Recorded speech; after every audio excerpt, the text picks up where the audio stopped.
आपको इस आधार पर फंसाया जाना चाहिए कि आपने कभी भी इस देश के 90% ओबीसी, एससी, एसटी, बहुसंख्यक जो आबादी है, जो माइनॉरिटी है, उसको आपने उसका हक नहीं दिया। आपको इस बेसिस पर फंसाया जाना। कंचन जी अगर किसी पंडित जी को प्रपोज करेंगे कि हे पंडित जी आई लव यू, एक व्यक्ति देखने में बहुत सुंदर है, दूसरा कुरूप है, कुरूप के साथ भेदभाव होता है। एक आदमी देखने से सम्रांत लगता है, एक आदमी देखने में गरीब लगता है, उसके साथ भेदभाव होता है। पहनावा, रहन सहन, खान पान, बहुत सारे फैक्टर पे भेदभाव होता है। कि स्वर्ण को अपनी बेटी सौंपनी पड़ेगी, वो तो मूर्खता है। वो देखिए, सरकार चिंतन मनन कर रही है, सरकार बैकफुट पे है और यूजीसी वाली इस गाइडलाइन को सरकार संशोधन करने या वापस लेने का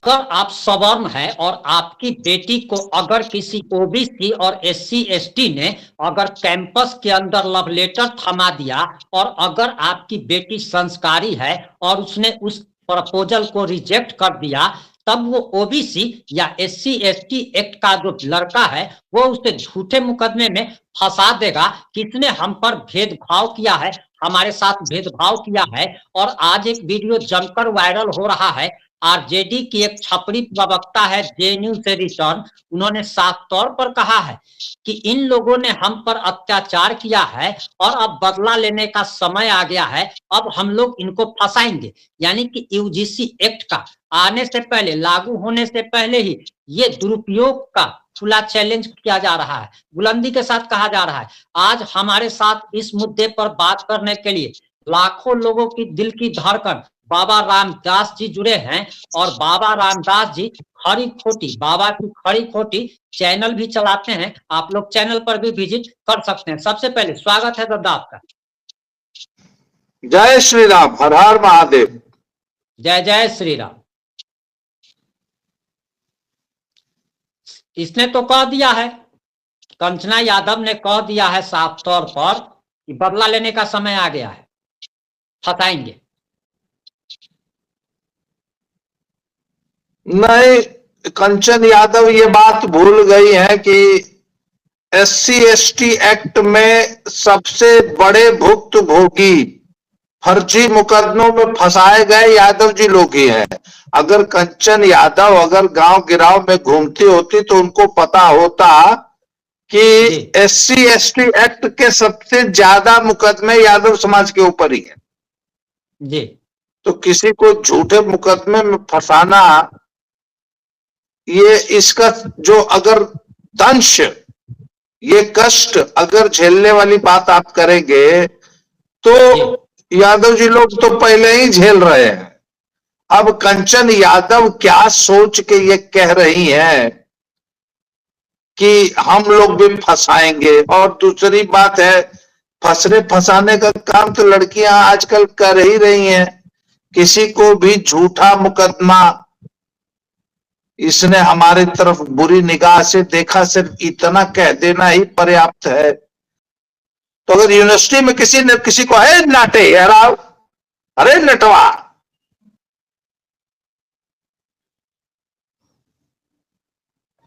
तब तो सर आधी यूनिवर्सिटी तो जेलें चली जाएगी, हमको लग रहा है। आपको नहीं लग रहा है? यूनिवर्सिटी जो है मुकदमेबाजी का अखाड़ा हो जाएगा। नहीं, शोषण कौन किया है? ये 1000 साल तक जिसकी बात कर रहे, शोषण कौन किया है? कौन है उस शोषण? तो यादव जी लोग तो सबसे ज्यादा शोषण किए हैं। अगर गांव में अगर आप शोषण की लिस्ट उठाएंगी तो कंचन यादव के पिताजी और चाचा जी सबसे ज्यादा शोषण किए हैं गांव में, तो वो तो खुद ही फंस जाएंगे। ये तो वही बात है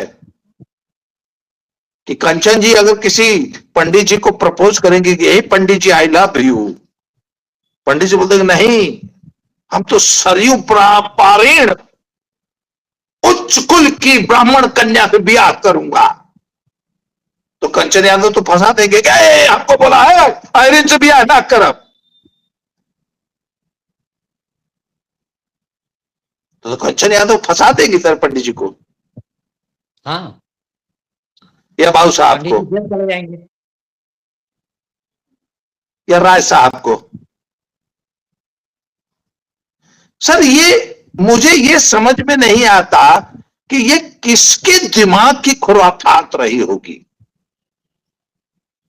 मतलब आप यूनिवर्सिटी में पढ़ने, अच्छा एक चीज मैं ये कतई मना नहीं कर रहा हूं कि समाज में डिस्क्रिमिनेशन नहीं है, ऐसा कुछ नहीं है।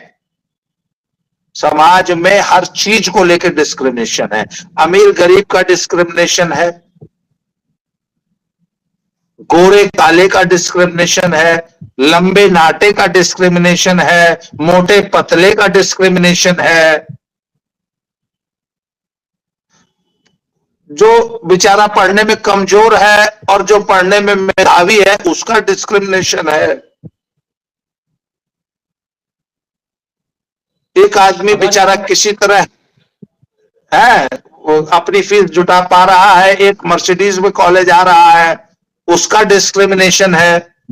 एक आदमी, एक लड़का 18 तो गर्लफ्रेंड टहला रहा है, एक लड़के से चाहिए, इससे बड़ा डिस्क्रिमिनेशन क्या होगा। उन 18 लड़कियों पे एक आप मुकदमा करा लीजिए कि फलानवा 18 लड़की घुमाता है, हमारे संगे एक को नहीं घूमती है, फलानवा बाबू साहब है इसलिए, फलानवा का बाबू ठेकेदार है इसलिए उठा 18 1.5 दर्जन गर्लफ्रेंड रखा है, हमारे पास एक को नहीं है। सर ये क्या यही सब होगा यूनिवर्सिटियों में अब? तो सर ये वाकई मामला तो बड़ा गंभीर है।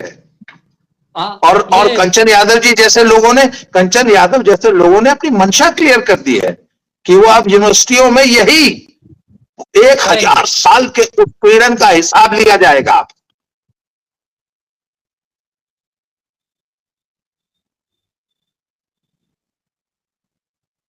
तो सर मुझे एक बात नहीं समझ में आ रही है कि भाई ओबीसीज, देखिए महिला तो फंसा देगी, चाहे जिसको फंसा देगी। ओबीसी, एससी एसटी और विकलांग, तो मेरे हिसाब से तो 90% जनसंख्या तो फंसाने वालों की श्रेणी में आ गई। फंसने वाले बेचारे तो मुश्किल से 10-15% रह जाएंगे। अरे महिलाएं 50% हो गई समाज का।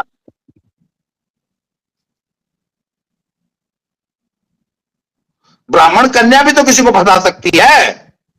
महिला तो उत्पीड़न का, तो महिला के पास तो सबसे बड़ा हथियार है, जिसके ऊपर मर्जी चाहे आरोप लगा दे।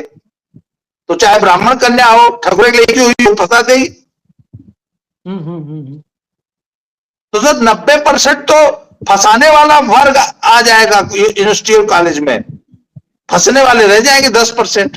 90% वर्सेस 10 की लड़ाई हो जाएगी अगर कंचन जी की बात को माना जाए तो। नेहा सिंह राठौर भी पूरा एकदम ताली पीट। अच्छा मुझे नहीं, मुझे एक और खतरा है सर। जैसे कॉलेज, जैसे कोर्ट्स में, हाई कोर्ट में, सुप्रीम कोर्ट में, लोअर कोर्ट में मिला के करोड़ों मुकदमे पेंडिंग हैं, तो मुझे लगता है यूनिवर्सिटी और कॉलेज में भी एक समय आता आएगा कि भैया इस कॉलेज में 10,000 मुकदमा पेंडिंग है इक्विटी वाले कानून का। बजाते सरकार इसका डेटा लेकर के प्रेस कॉन्फ्रेंस करेगी आने वाले समय में, ऐसा ही होगा। जी बिल्कुल होगा। और आपके आने वाले समय में आपके यूनिवर्सिटी, आपके कॉलेज जो है यही राजनीति का अखाड़ा बनकर रह जाएंगे। हालांकि राजनीति का अखाड़ा तो आज भी है, आज भी पढ़ाई लिखाई के अलावा हर चीज वहां हो रही है। पढ़ाई लिखाई नहीं होती, एक फर्जी डिग्री पकड़ा देते हैं। आप एक चीज बताइए कि बटोगे तो कटोगे। बटोगे तो यानी कि आप हिंदू हैं, चाहे आप किसी भी जाति के हो, आपको एक रहना है। दूसरी तरफ आप किसी को जन्म से अपराधी घोषित कर रहे हैं। अगर हमने राय साहब में जाति में जन्म लिया है तो क्या यह हमारी गलती है? क्या हम जन्म से अपराधी हो गए? अगर आप ठाकुर समाज में, अगर राजपूत जाति में अगर जन्म लिए हैं तो आपको जन्म से अपराधी इस देश में ठहरा दिया जाए तो क्या लगता है आपको कि जन्म से अपराधी ठहराना ये कहूंगा? कंचन यादव से एक सवाल और बनता है सर कि यदि मेरे दादा और परदादा ने किसी का जातीय उत्पीड़न किया भी था तो उसकी सजा क्या मुझे दी जाएगी या मेरे बच्चों को दी जाएगी? ये कौन सा न्याय है और ये कौन सा तर्क दे रहे हैं लोग?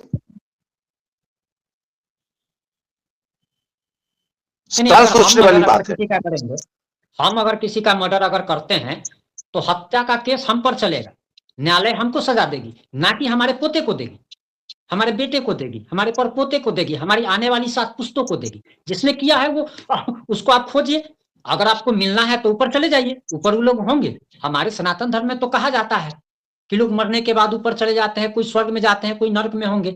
आप नर्क में भी जाकर के देख लीजिए, स्वर्ग में भी जाकर के देख लीजिए, लेकिन इसके लिए आपको शहीद होना पड़ेगा, आपको मरना पड़ेगा। तो आप मर जाइए, जाकर के ऊपर देखिए, जाकर के हिसाब मांगिए जिसने आपका शोषण किया है। आपको कौन मरने से रोक रहा है? नहीं तो देखिए, ये इस पे जो सवर्णों की जो चिंता है वो भी जायज है, और ये कंचन यादव जैसे जो लोग जो इसको सेलिब्रेट कर रहे हैं, इनकी जितनी निंदा हो सके कम है।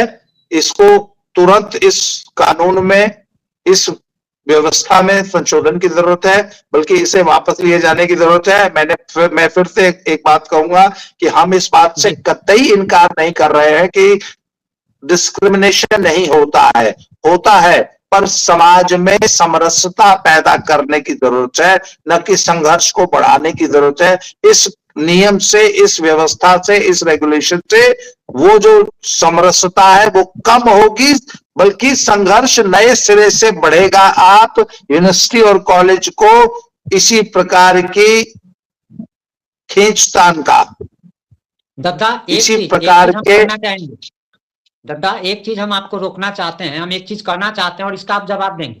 होता क्या है कि आप कास्ट इसकी बात करें कि जातिगत भेदभाव हो रहा है यूनिवर्सिटी में। आप परिवार में देखिए, अगर 2 बच्चा है किसी का, आप एक पिता हैं, आपके 2 बच्चे हैं, तो होता क्या है कि जो ज्यादा कमाता है पिता, उसका घर में वैल्यू ज्यादा होता है, और जो कम कमाता है उसका घर में वैल्यू कम होता है। घर में क्या होता है कि कोई बेटा अगर सांवला है तो लोग उसको सांवला कहते हैं। तो अब ये घर घर में भेदभाव हो रहा है, और ये भेदभाव तो हर एक जगह पे हो रहा है। तो उसको अगर खत्म करना चाहते हैं, जो कि हमको लग रहा है कि ये जातिगत भेदभाव, जिस भेदभाव को खत्म करने की जरूरत है कि एक अमीर, अभी देखिए चिराग पासवान को जानते होंगे आप, रामविलास पासवान जी का बेटा है, ये पासवान जाति से आते हैं। ये किसी बड़े जाति के साथ अगर बैठना चाहे, खाना चाहे, तो बड़ा जाति इनके पैर पकड़ने के लिए तैयार है। लेकिन वही अगर कोई गरीब अगर रहे उसी जाति का, अगर आप ठाकुर है और ठाकुर का ही कोई गरीब आ जाएगा, तो वहां पर भी भेदभाव हो रहा है।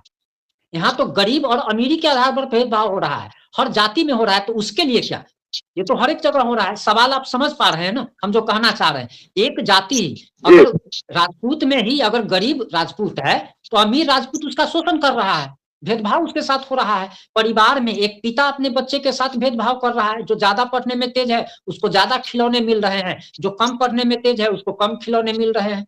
ऐसा होता है। दूसरा चीज हमारा सवाल ये है कि दरअसल अगर हमारी लड़कियों के साथ अगर भविष्य में गलत अगर होगा, और एक चीज और कि कहीं ये साजिश तो नहीं है कि सवर्ण इससे डरे और अपने बच्चों को उच्च शिक्षा दिलवाने से रोके, ताकि सवर्ण जाति जो है वो अपने बच्चों के शिक्षा पर विशेष ध्यान देता है। आप अगर देखिए कि ऊंचे ऊंचे जगहों पर लगभग सवर्ण भरे पड़े हैं, इससे कोई इनकार नहीं कर सकता है।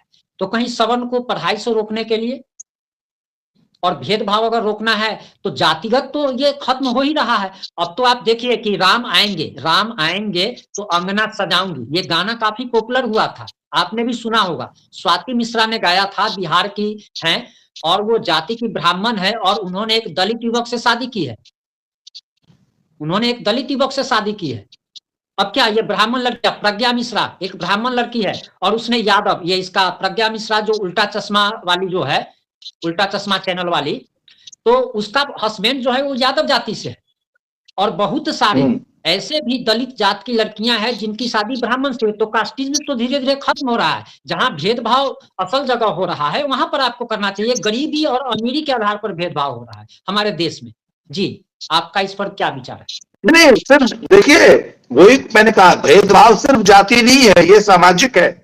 समाज में ऐसे बहुत से वर्ग है जो भाई, एक व्यक्ति देखने में बहुत सुंदर है, दूसरा कुरूप है, कुरूप के साथ भेदभाव होता है, कुरूप के साथ भेदभाव होता है। एक आदमी देखने से संभ्रांत लगता है, एक आदमी देखने में गरीब लगता है, उसके साथ भेदभाव होता है। पहनावा, रहन सहन, खान पान, बहुत सारे फैक्टर पे भेदभाव होता है।